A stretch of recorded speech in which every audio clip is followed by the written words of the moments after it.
Hi guys, welcome back to my YouTube channel Celebrity Hot Cup, and today I will be giving you some recent updates in relation to the Amber Heard and Johnny Depp's defamation trial. Now, after 6 weeks of testimony in a defamation trial that has aired the good, bad and the very ugly of Johnny Depp and Amber Heard's former relationship, the case is now in the hands of the jury. Wow. Whatever the verdict in Depp's $50 million suit and Heard's $100 million counter-suit, something else is true.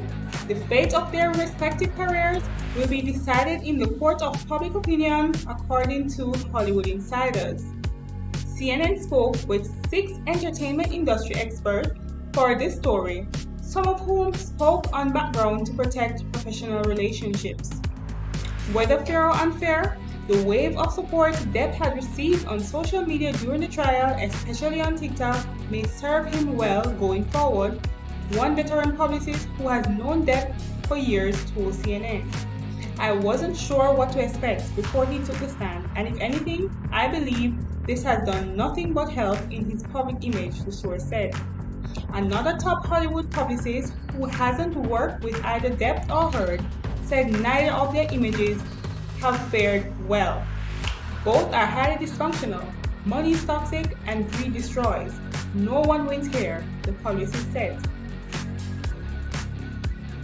Naturally, there are hurdles for both actors to overcome once their legal battle ends. Heard testified that Depp was verbally and physically abusive. She also accused Depp of sexual violence during their relationship.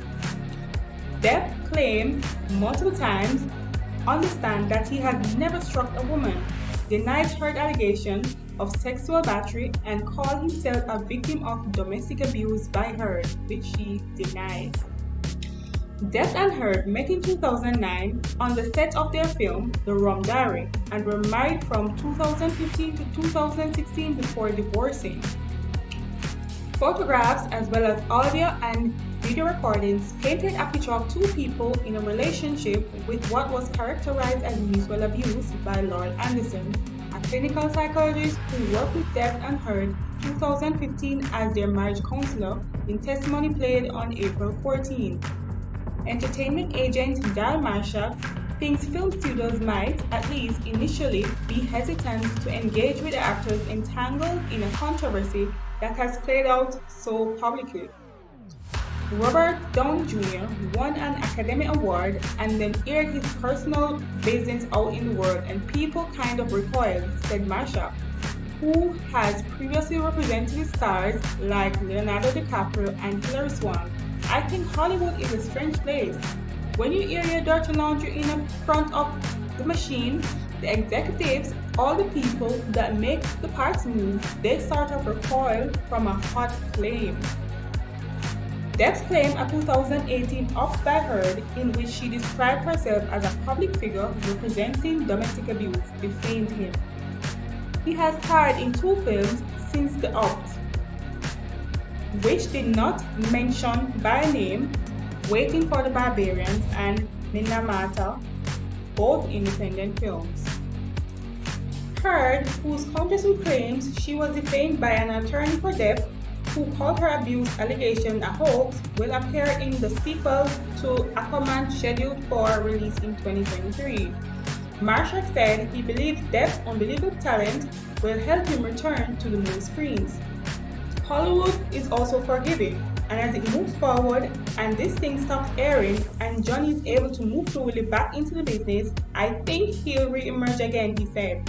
Hollywood is a fickle place. The courtroom performance by the legal teams for Depp and Heard, a live stream trial watched by millions, may also shape industry's perspective on the two stars. Globally, people have seemingly become polarized by the trial.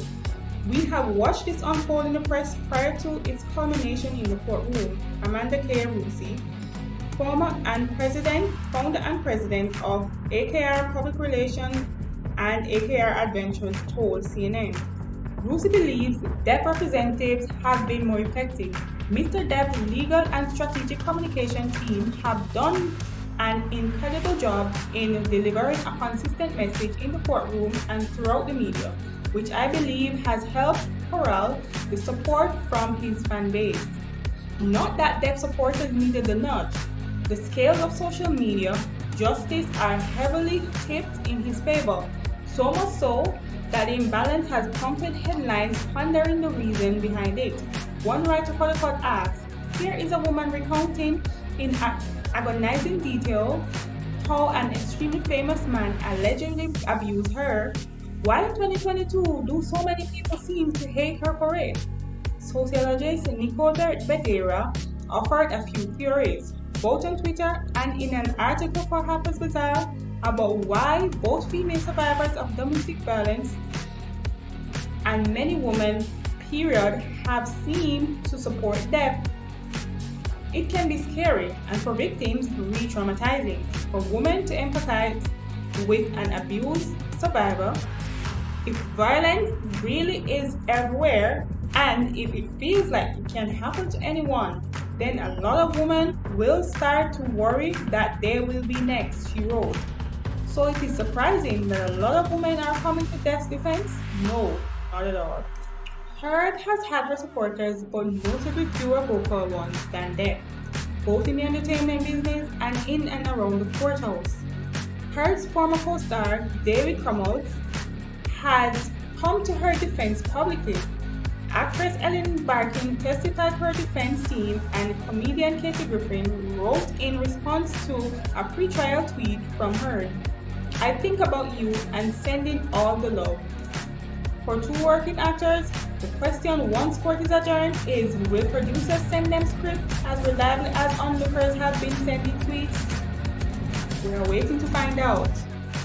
Thank you guys for watching. Don't forget to like, comment, share, and subscribe to my YouTube channel for more information on your favorite celebrities.